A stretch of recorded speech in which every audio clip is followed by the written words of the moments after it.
The man who built the Great Pyramid of Giza was overweight, round-faced, and is currently staring at a museum wall in Hildesheim, Germany, with empty holes where his eyes used to be. His statue is carved from limestone, and it is unusual, startlingly, almost uncomfortably unusual for ancient Egyptian art. Most royal figures from this era were idealized, lean, upright, serene, the kind of perfection that could belong to no one person in particular. But this man is different. He is heavy, broad-shouldered, with thick rolls of fat across his chest and stomach.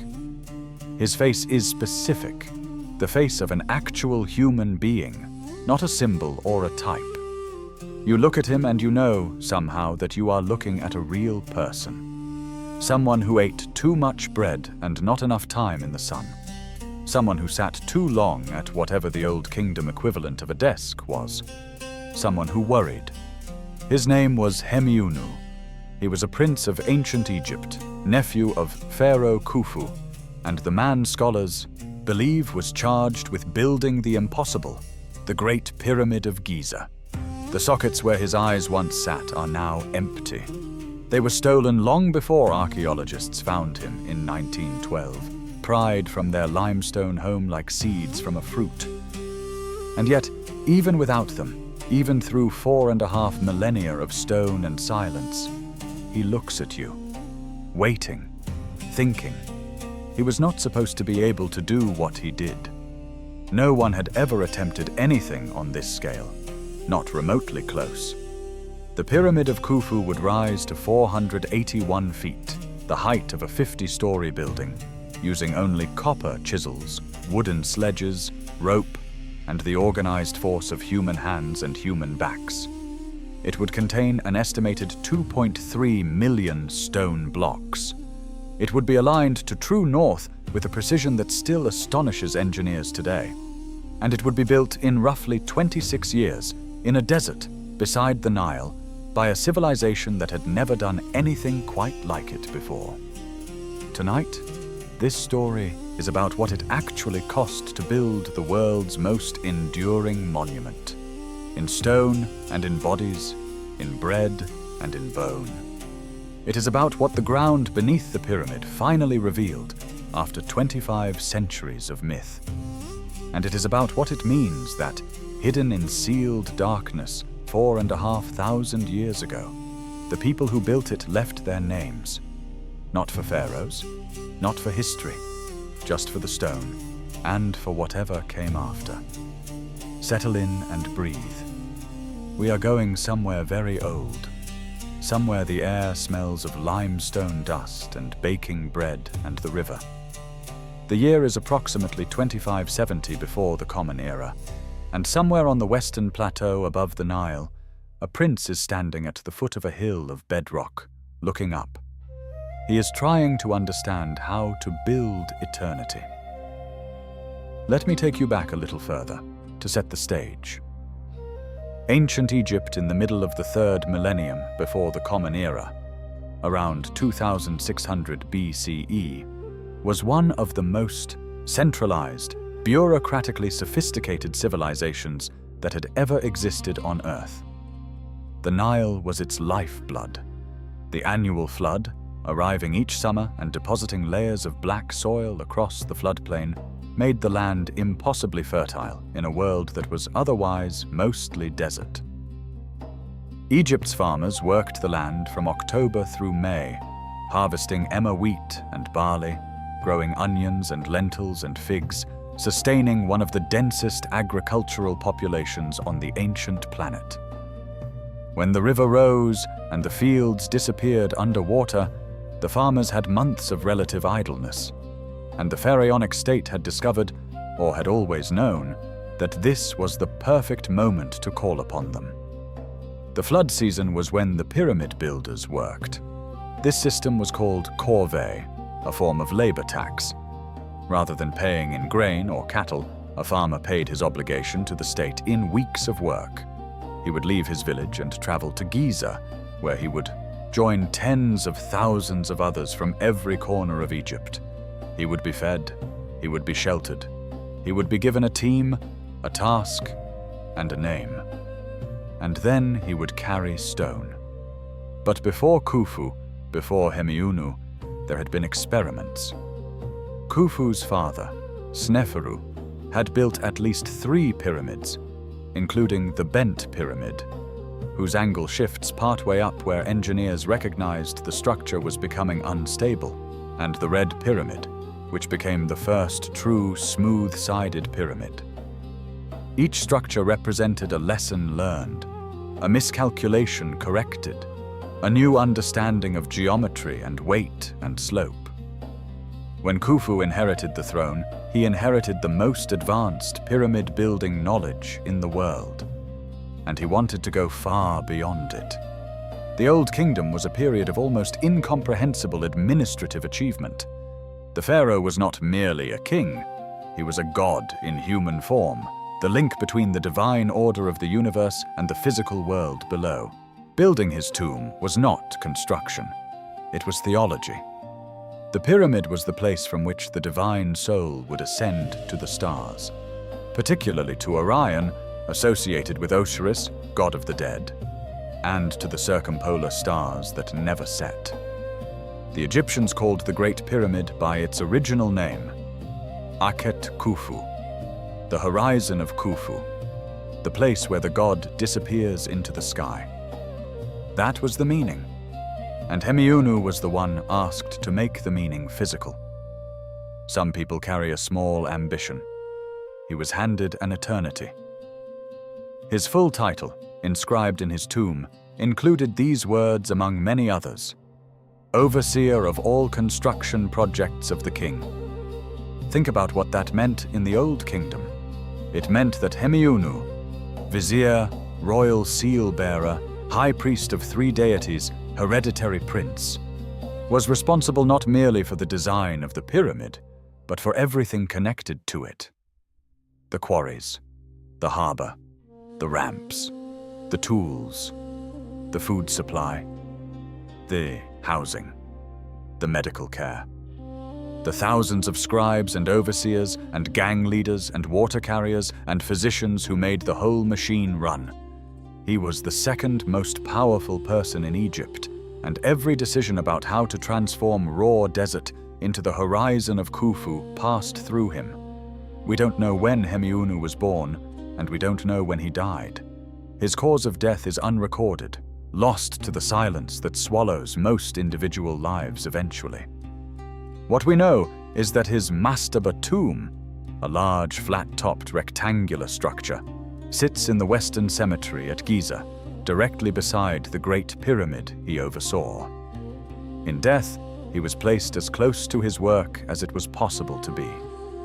Inside that tomb, archaeologists found him, sitting, resting, staring forward with that particular expression. Not proud exactly, something more complicated than pride.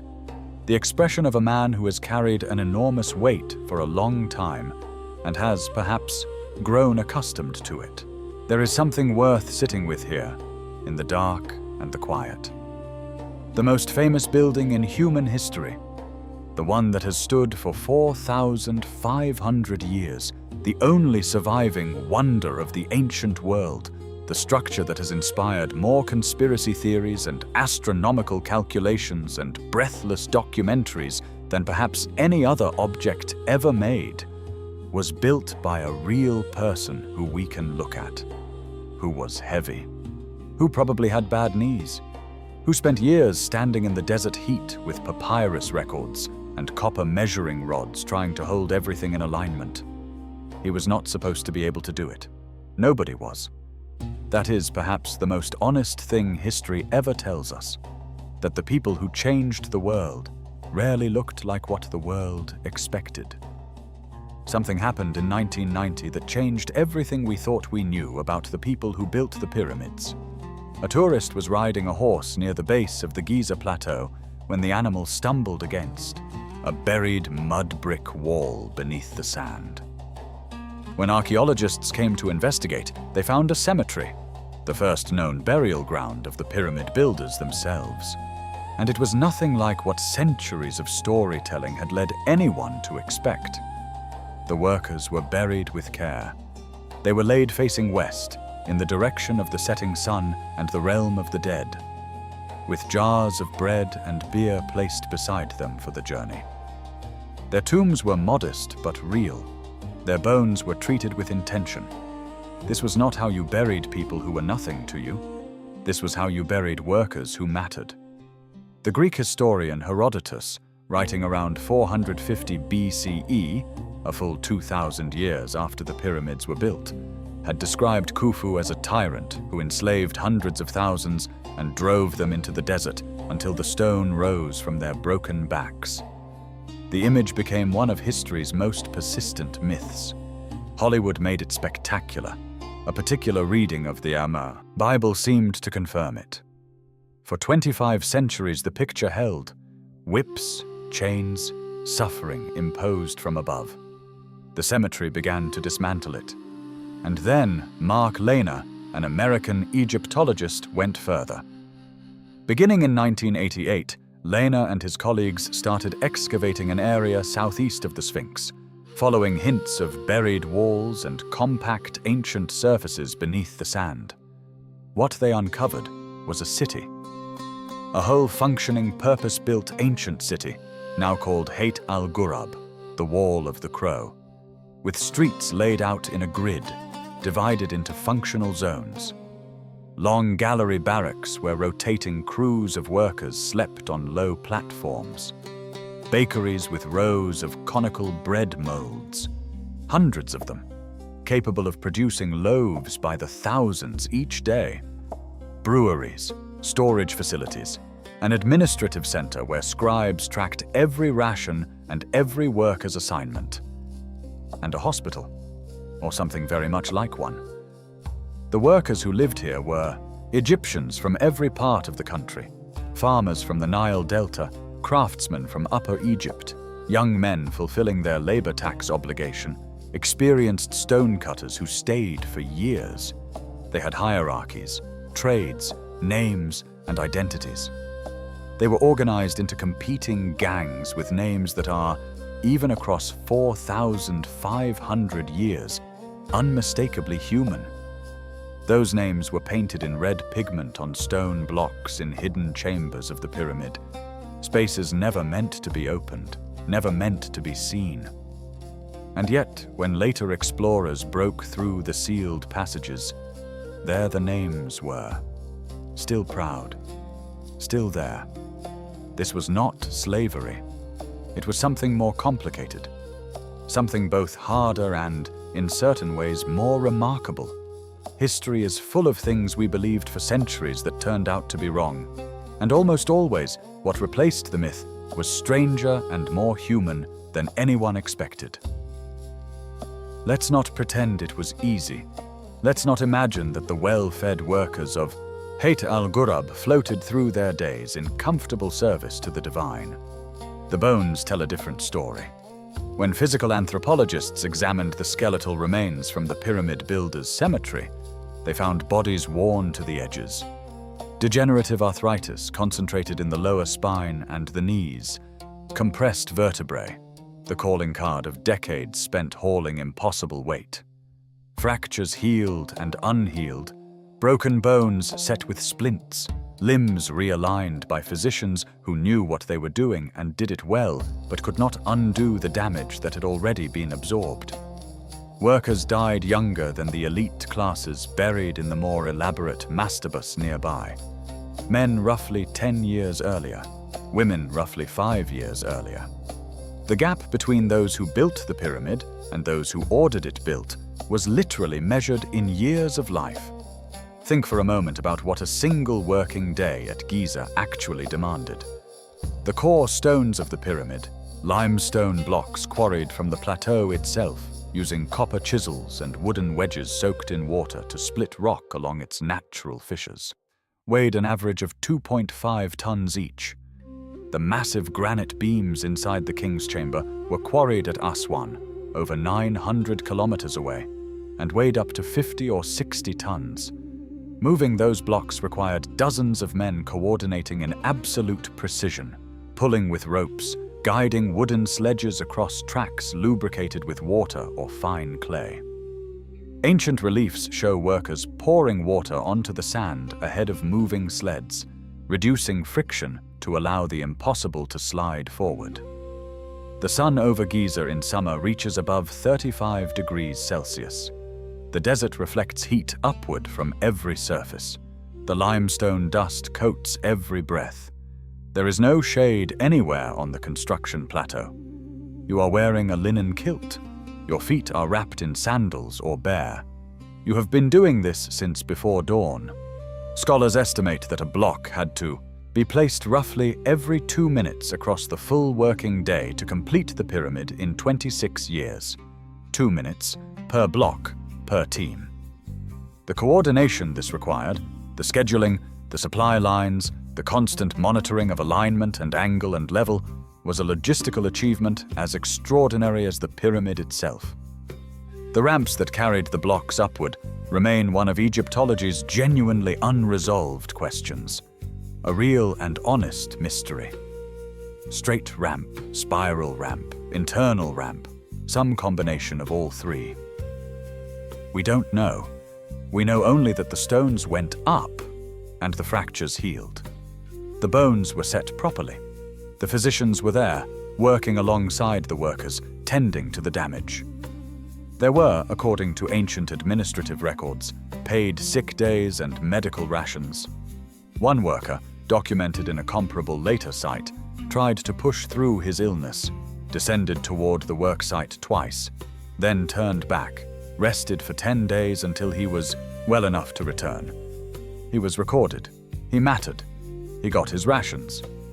You would not last a day. Not really. The heat alone would stop most of us before mid-morning. But the people who did last, who lasted years, whose spines curved and whose knees ached and who kept going anyway, they were not props in someone else's mythology.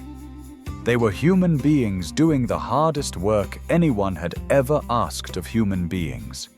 Broken and still, counted and still here. Consider for a moment the scale of what Hemiunu was actually managing. Not just stone, not just ramps or geometry or the alignment of corridors to the stars. He was also, quietly, relentlessly, managing hunger. The pyramid was not just a monument in stone. It was also a monument in food. Richard Redding, Chief Research Officer at Ancient Egypt Research Associates, spent years studying the 175,000 animal bones excavated from the workers' settlement at Giza. His findings transformed the picture of what daily life looked like on the pyramid plateau. For the construction of Menkaura's pyramid alone, the smallest of the 3 Giza pyramids, the estimated daily slaughter to feed the workforce exceeded 4,000 pounds of meat. Cattle, sheep, and goats arriving in an almost continuous procession of herds organized and driven from farms in the Nile Delta. The overseers and foremen ate beef, the highest status meat in ancient Egypt, the food that appeared in tomb reliefs of the elite, the food that said, "I matter." The general workers ate more sheep and goat, supplemented by fish from the Nile, dried lentils, onions, and garlic. And all of them drank beer. Large quantities of beer, several liters per person per day by some estimates. Thick, nutritious, mildly alcoholic barley beer, brewed in the settlement's own breweries, warm and dense and full of calories. The water from the Nile, close as it was not reliably safe to drink. Beer was the practical solution, and it was part of every ration. To maintain this level of supply required a herd of an estimated 21,900 cattle and 54,750 sheep and goats spread across the Nile Delta, plus all the herders who tended them, plus the boats that carried them south. Redding calculated that the land required to support the animals alone covered an area roughly the size of modern Los Angeles. All of it coordinated. all of it flowing into Giza like a river that never stopped. The institution that managed this supply chain had a name in hieroglyphics: Per Shena, House of the Commissariat. Bakeries, breweries, granaries, all operating at industrial scale. Hemiunu wasn't managing just stone and ramps and workers. He was managing the entire agricultural engine of Egypt, redirected. Redding put it plainly: the workers probably ate better at Giza than they did at home. That was part of the bargain, part of what drew them in, part of what kept the gangs functioning, part of what made it possible to ask a human body to do what the pyramid required. One of the greatest feats in human history ran partly on bread, beer, and dried fish, the ordinary food of ordinary people. What extraordinary things are made of is almost never what we expect. Here is where the story shifts. Here is where everything heard so far begins to look slightly different. For most of recorded Western history, the story of the pyramid builders was a story of suffering imposed from above, of cruelty, of a tyrant who closed the temples and enslaved the people and crushed them beneath the divine ambition of a man who considered himself a god. This version came from Herodotus, the Greek traveler who visited Egypt around 450 BCE, 2 full millennia after the pyramids were built, and recorded what local storytellers told him. He wrote in his histories that Khufu compelled them without exception to labor as slaves for his own advantage.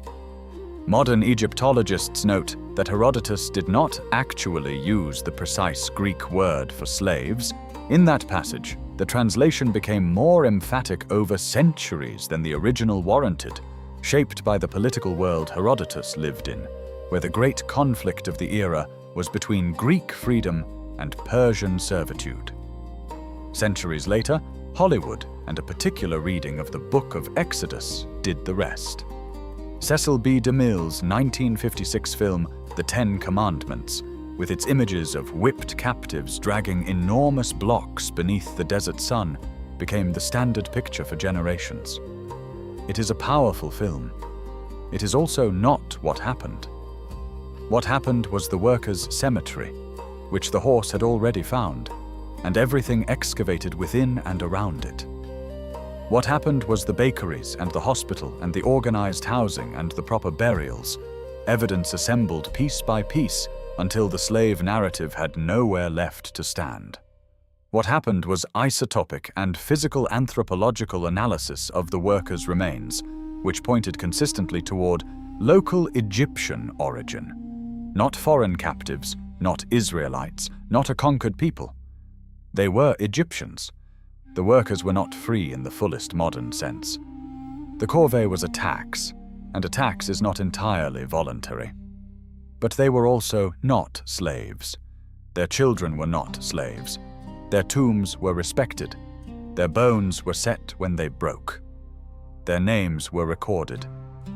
Dieter Wildung, former director of the Egyptian Museum in Berlin, said it directly. The world simply could not believe the pyramids were built without oppression and forced labor, but out of loyalty to the pharaohs. Loyalty is complicated when the state has that much power over your life.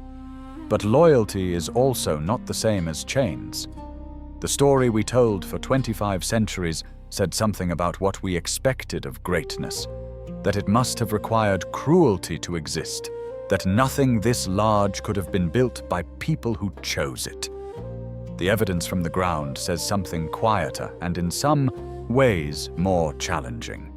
That human beings are capable of this willingly, that the impossible doesn't always require a whip.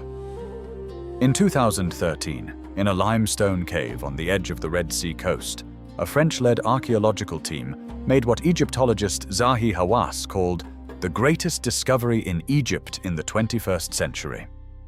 They found papyrus scrolls, hundreds of fragments, some still tied with the original rope. The oldest inscribed papyrus documents ever found anywhere on Earth. They were dated, by the events and names they described, to the 26th or 27th year of the reign of Pharaoh Khufu, written while the Great Pyramid was being finished. The man who wrote them was named Mera. His title was Inspector. He led a team of roughly 40 men whose job was to transport white limestone casing blocks from the quarries at Tura, across the Nile and along an artificial harbor canal, to the base of the pyramid at Giza. His diary is not literature. It is almost bureaucratic in its plainness. Day 25. Inspector Mera spends the day with his file hauling stones in Tura South.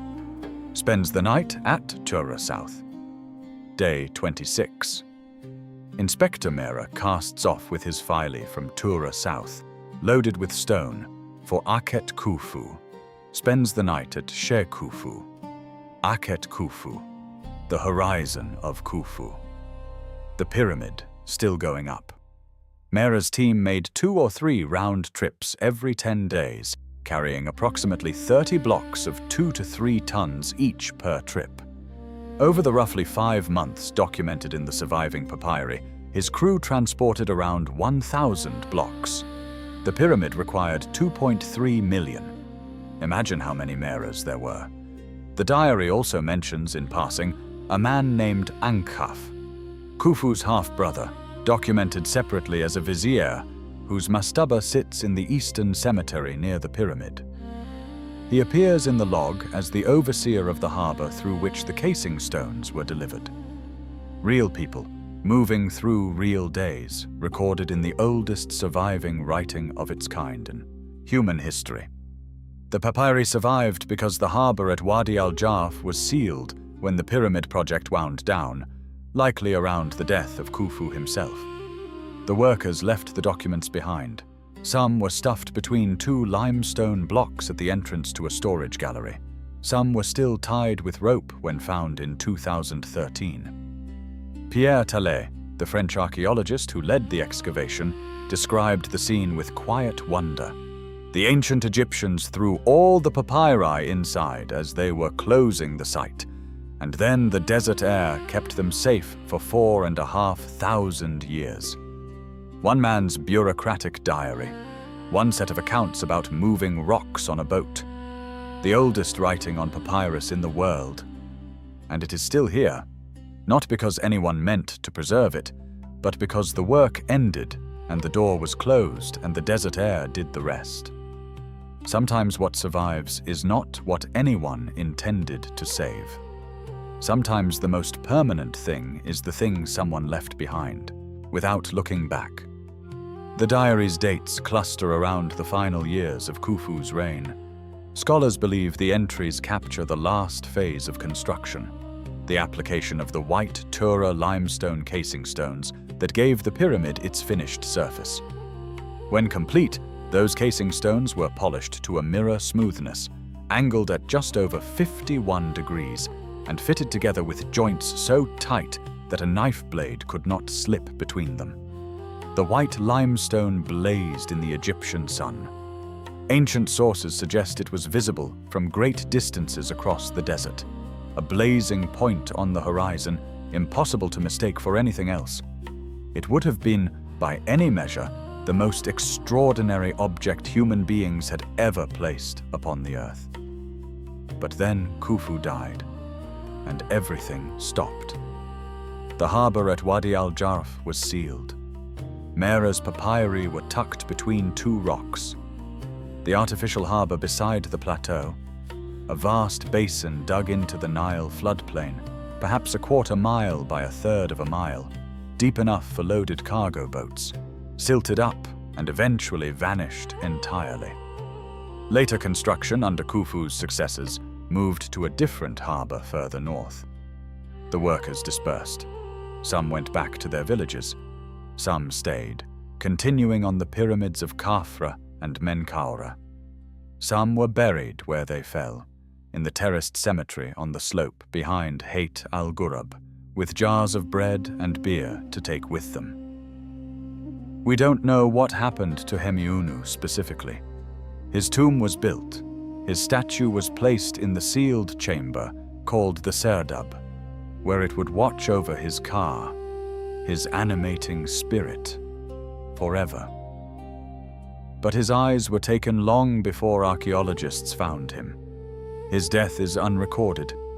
In the end, like almost everyone, he became silence.